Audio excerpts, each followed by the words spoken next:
How to cancel direct debit on Tide Bank. Follow the instructions.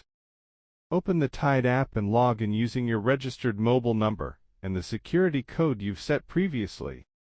Tap on the Payments tab located at the bottom of your screen to view all active payments and transaction options.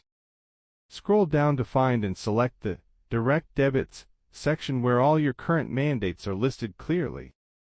Browse through the list of active direct debits and tap on the one you'd like to cancel or manage further. Review the details of the selected direct debit, including merchant name, frequency, and last payment date. Tap the Cancel Direct Debit button, usually located at the bottom or top right corner of the payment screen. Confirm your decision to cancel by tapping Yes, Cancel when prompted in the confirmation dialog that appears. Check your email or app notifications for confirmation that the direct debit has been successfully canceled. Thank you for watching.